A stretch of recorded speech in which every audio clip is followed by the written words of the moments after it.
नमस्कार। आज हम लोग बात करेंगे फाइलेरिया को लेकर। फाइलेरिया को लेकर हमने बहुत सारे वीडियोस बनाए हैं जिसमें फाइलेरिया होता कैसे है, क्या कीटाणु जिम्मेदार है, क्या-क्या उसके लक्षण आते हैं और इसका इलाज कैसे होता है। इन सब चीज़ों के बारे में हम लोगों ने काफ़ी डिस्कस किया है।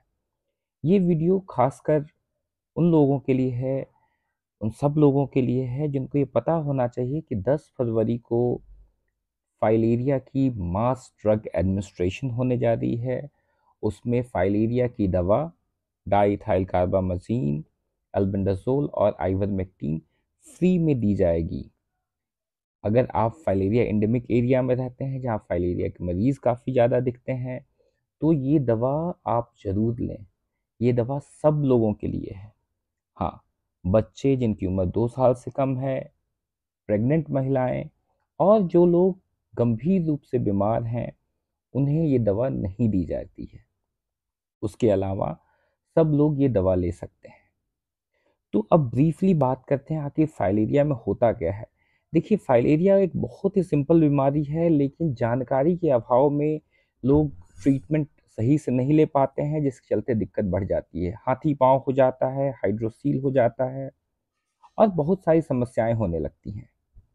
एक एक करके हम लोग डिस्कस करते हैं। देखिए, फाइलेरिया एक कीटाणु है जो विचेरिया ब्रैंक्राफ्टी नामक पैरासाइट की वजह से होता है और ये मच्छर के काटने से फैलता है। काटने के कई महीने के बाद लक्षण आना शुरू होते हैं, जो कि या तो सूखी खांसी की जैसे हो सकता है, या पाँव में सूजन की वजह से हो सकता है, या आपके अंडकोश में सूजन आ सकता है, इसे हाइड्रोसील कहते हैं। जो पाँव में सूजन आता है वो हमेशा किसी एक पाँव में होगा, दोनों पाँव में नहीं होता है। बहुत रेयरली ही ऐसा होता है कि दोनों पाँव में सूजन हो। अक्सर किसी एक पाँव में सूजन होगा, हल्का हल्का सूजन एंकल के लेवल तक आएगा। फिर अगर आपने सही इलाज नहीं कराया तो धीरे धीरे बढ़ते बढ़ते ये ग्रेड 1, ग्रेड 2, ग्रेड 3 इसकी सिवियरिटी बढ़ती जाती है और अंत में हाथी पाँव का रूप ले लेता है। अगर शुरुआती लक्षण जिस समय आते हैं उस समय अगर इसका इलाज हो जाता है तो समझो ये बीमारी बिल्कुल ठीक हो जाती है। अब ये कैसे देख पता करेंगे कि ये शुरुआती फाइलेरिया है, बहुत लेट हो चुका है। एक सिंपल टेस्ट है। अगर आप प्रेस करते हो फाइलेरिया में, अगर घुटने के लेवल पे या जहाँ एंकल के लेवल पे जहाँ पे सूजन है, अगर गड्ढा बन जाता है, अगर 10 सेकंड प्रेस या 10 से 15 सेकंड प्रेस करना है, अंगूठे से जोर से दबाओ, देखो गड्ढा बनता है कि नहीं बनता है। अगर गड्ढा बन गया है तो समझो कि मोस्ट लाइकली ये एक्यूट कंडीशन है, बहुत ज़्यादा समय नहीं हुआ है। लेकिन क्रॉनिक फाइलेरिया में क्या हो जाता है, इतना ज़्यादा अंदरूनी फाइब्रोसिस हो जाता है कि आप सूजन तो काफ़ी रहता है लेकिन दबाने पे गड्ढा नहीं बनता है, क्योंकि फाइब्रोसिस ज़्यादा हो जाता है तो हो जाता है। लेकिन फिर भी कभी कभी क्रॉनिक कंडीशंस में भी अगर बहुत ज़्यादा पानी का एक्युमुलेशन हो जाए या लोकल इन्फेक्शन हो जाए, तब भी उसमें सूजन आ सकता है। इन सब बातों का ध्यान रखना है।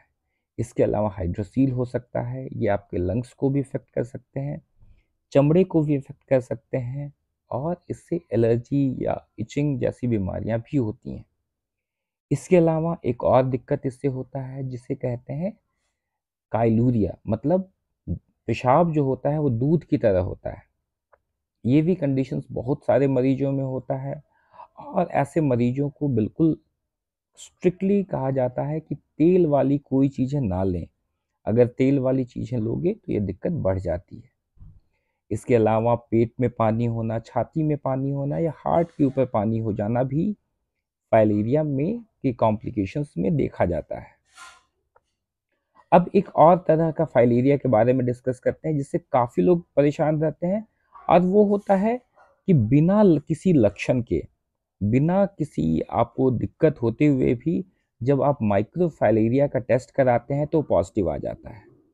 ये खासकर उन लोगों में ज़्यादा प्रभावित करता है जो लोग किसी दूसरे देश जा रहे हैं और उसके लिए वीज़ा के लिए वो अपना टेस्ट करवाते हैं। खासकर गमका मेडिकल में ये काफ़ी परेशान लोगों को करता है कि माइक्रोफाइलेरिया एंटीजन टेस्ट का पॉजिटिव आ जाना या एंटीबॉडी में आईजीएम और आईजीजी का पॉजिटिव आ जाना।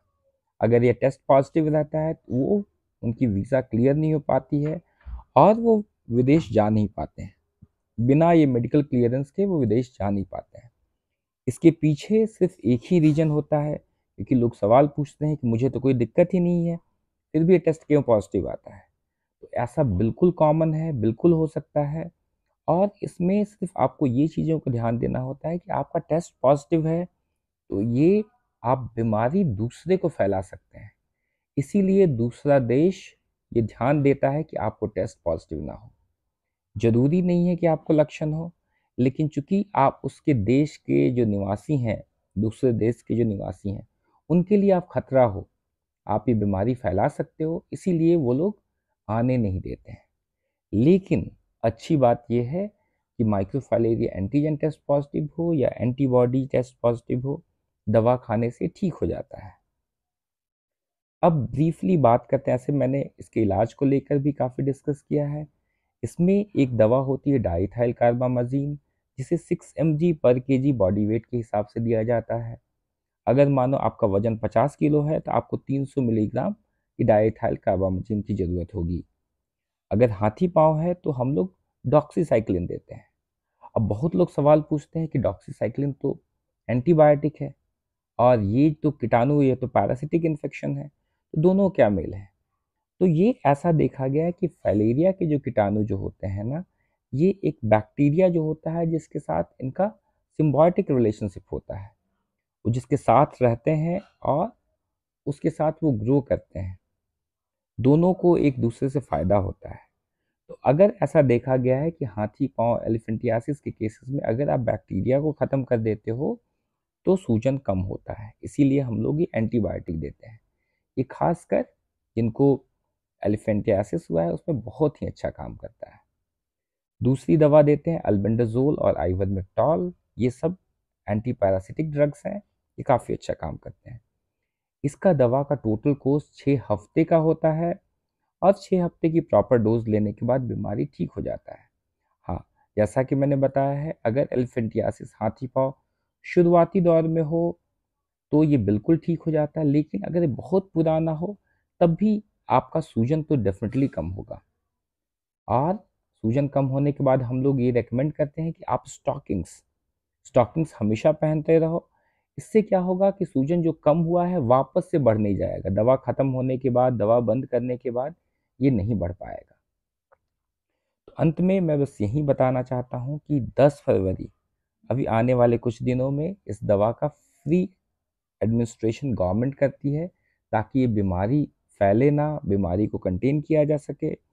और ये हम सब लोगों का कर्तव्य बनता है कि हम लोग दवा लें ताकि ये बीमारी को और फैलने ना दें। और ये सब हम सब आप लोगों के सहयोग से हो सकता है, इसीलिए दूसरे लोगों को भी बताएं कि 10 फरवरी को सरकार मास ड्रग एडमिनिस्ट्रेशन करने जा रही है, जिसमें अल्बेंडाजोल, आइवरमेक्टिन और डाइथाइल कार्बामाजिन की गोली फ्री में दी जाएगी। Thank you.